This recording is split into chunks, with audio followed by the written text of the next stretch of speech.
Гласот на Америка на македонски. Преку една деценија вашиот прозорец кон САД. А сега, директно од студиото во Вашингтон.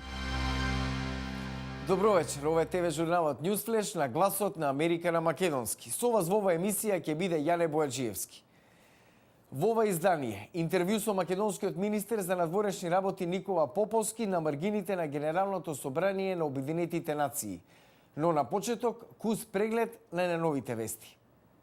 Во американската предизборна кампања време за ТВ дуели. Председателот Барак Обама и републиканскиот предизвикувач Мит Ромни се подготвуваат за првото вкупно трите директни соочувања среда навечер, пренесувано во живо на национално ниво. Дебатата во Денвер, сојузната држава Колорадо, ќе биде посветена на домашни прашања како економијата и здравствената заштита.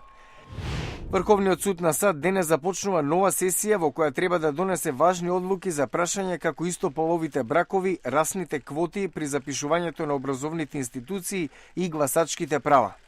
Судиите најпрвин ќе се зафатат со случајот дали може на американски суд да се тужи компанија поради прекршување на човековите права во други земји.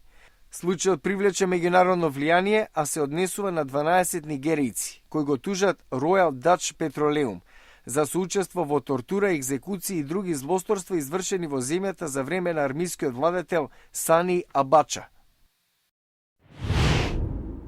Постредбата со грчкиот колега Димитрис Аврамопулос. Тоа што го упативме како порака е дека Македонија сака да биде во НАТО и во Европската унија, а таму е и Грција и сакаме да градиме заедничка иднина.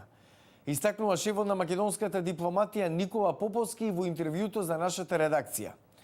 Поповски вели дека не сака да пријудицира каков ќе биде извештајот на Европската унија за напредокот на Македонија. Министре, добар ден. На маргините на Обединетите нации имавте средба со вашиот грчки колега, прва по неколку месеци. Зошто се јавија различни видувања за тоа, што си кажавте? Не би можел да ви кажам. Она што го изнесовме беше отворен разговор за запознавање. Разменивме повеќе аргументи околу тоа какви можат да бидат односите помеѓу нашите две земји.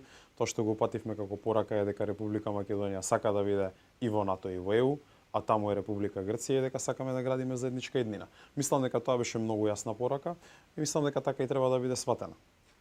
Побаравте за јакнување на улогата на Меѓународниот суд на правдата и почитување на неговите одлуки.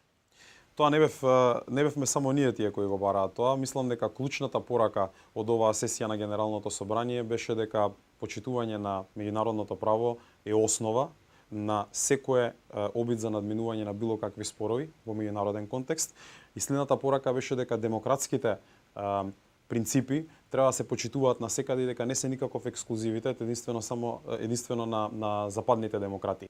Пред да пристигнете во Њујорк, во Скопје беше еврокомесарот за проширување Штефан Филе. Тој очекува извештајот на Европската комисија за напредокот на Македонија, што ќе биде објавен во октомври, да биде позитивен. Дали тоа значи конечно и датум за преговори? Не можам да прејудицирам каков ќе биде извештајот, се додека не ни биде предадена, тоа ќе се случи на 10 октомври.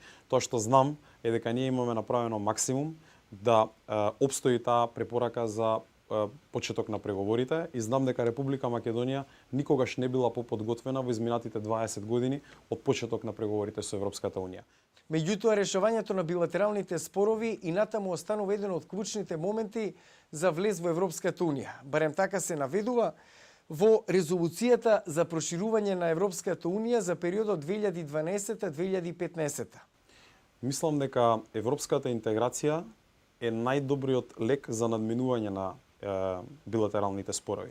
И мислам дека треба таа теза да оди во правец на тоа, дека со интегрирање во Европската унија, всушност билатералните спорови кои постојат од еден митолошки аспект, особено на Балканот, ќе исчезнат.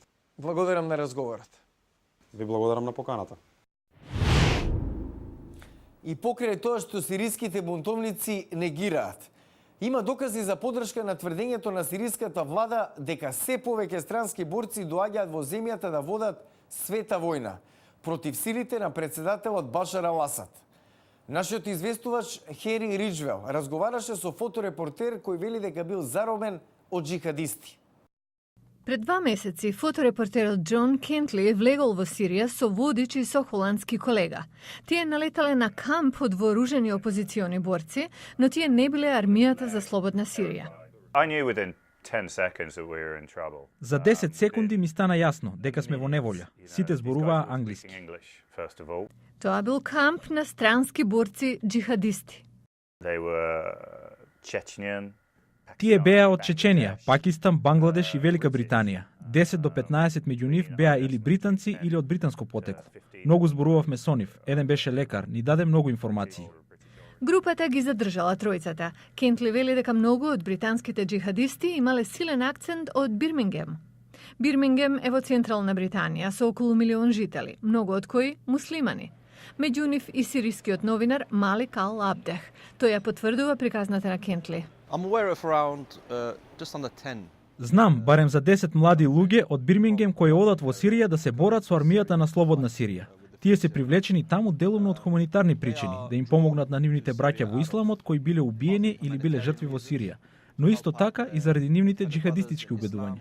Абдех посочува на многуте видеа постирани на сајтови како YouTube од групи кои тврдат дека водат джихад во Сирија.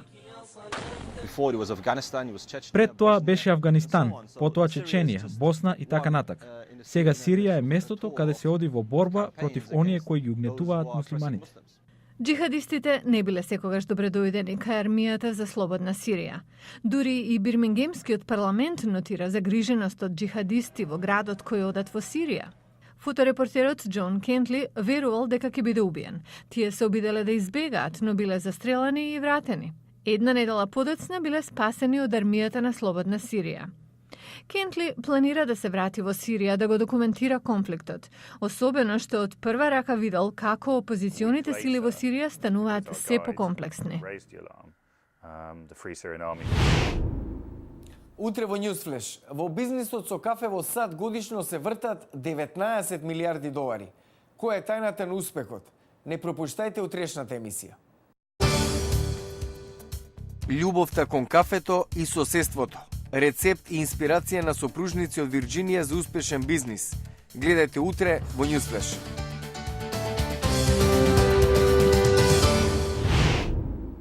Го гледавте Newsflash на гласот на Америка на македонски. Јас сум Јане Бојаджиевски од студиото во Вашингтон. За најнови содржини посетете и нашата веб страница glasnaamerika.com, а станете наш пријател на Facebook. Пријатна вечер. Се гледаме утре.